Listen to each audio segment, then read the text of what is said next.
I think shocking is a perfect word. If you remember, I forget it was you or JP sent it to me and said, hey, got something for you to take a look at. And I just thought it was going to be like, hey, here's Vampiro doing his workout or something. I clicked and started watching, and starts off, if you recall, with hey, this is for this and this is for that, and then he says why, and I was stunned. I was sitting there in my bed and watching, and like, oh my God.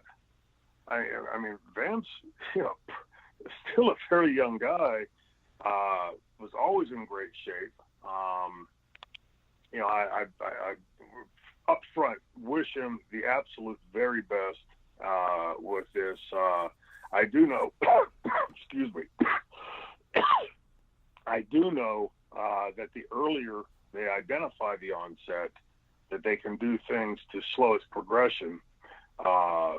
And obviously his physical condition is going to be a big plus for him. But still, I don't want to hear that. I've reached a stage in my career, my fans will be shocked to hear this, right, where harbored so much ill will for so long that I'm far beyond that. Except for Sean, I like to take a jab at him now and then. But really, I don't want to see bad happen to anybody. I don't want to see anybody's health take a dive. I don't want anybody to have to endure such a horrific thing as Alzheimer's. And hope and pray that they come up with a solution to this horrific disease, sooner than later.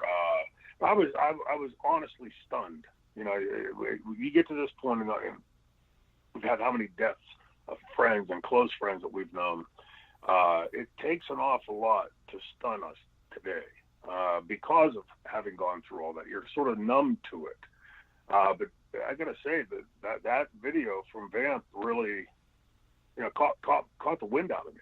I wasn't ready for it. I didn't expect it. And like I said, I had just seen him. He had, was making it.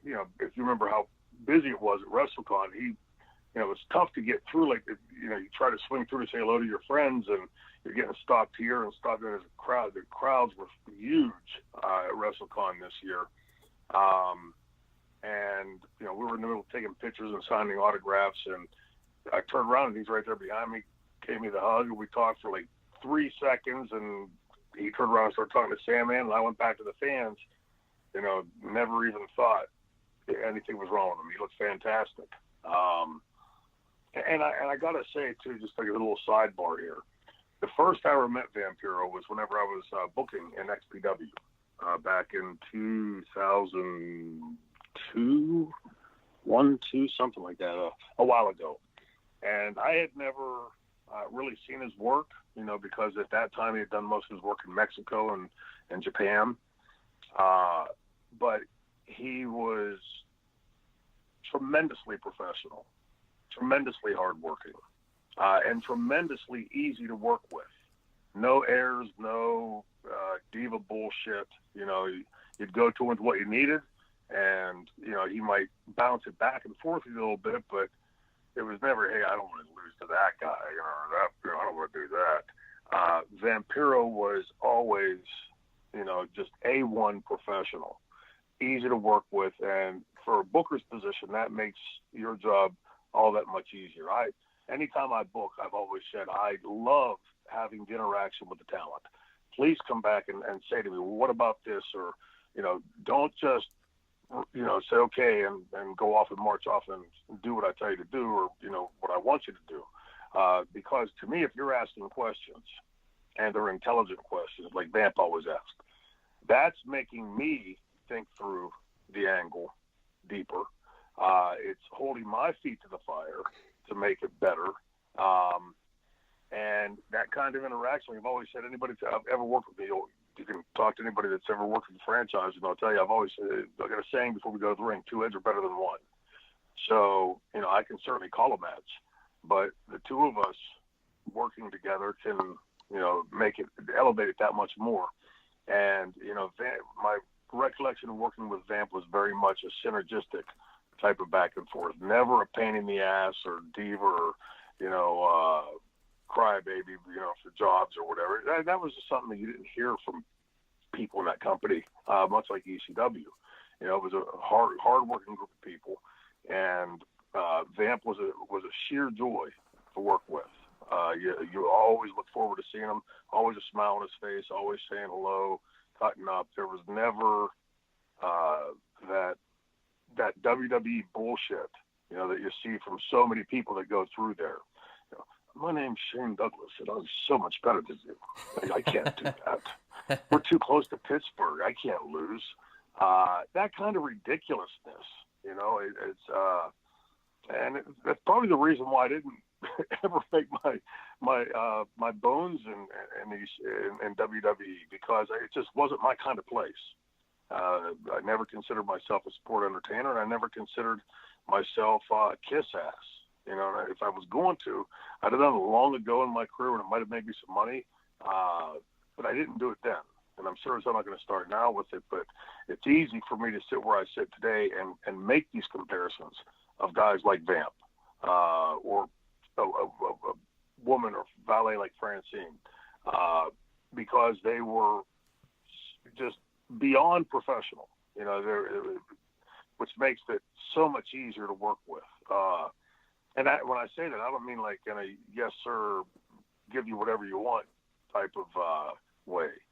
Like I said with Vamp, he was always, what about this, and throwing ideas in that always made whatever I had come up with that much more entertaining to watch. And let's face it, nobody knows Vampiro like he does.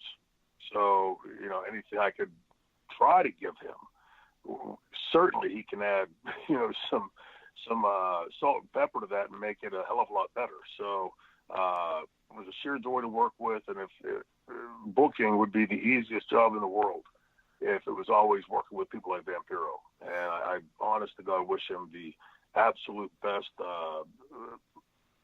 fortune with battling this, and hoping and praying, like I said a second ago, that science is making the stuff. I sort of try to keep up with that because of my interest in medicine, and it seems like they're making some headway. Still a long way off from a cure, but put it this way: Vampiro's in a much better position than Ronald Reagan was when he was diagnosed with Alzheimer's, because of his age at the time. It was at the foundling portions of when they were beginning to even contemplate looking for a cure. And, today we have so much more of a stem cell and, biometrics and so many other things, personalized medicine. And I just read last week where they're going to be starting clinical trials on something that reduces those plaques in the brain.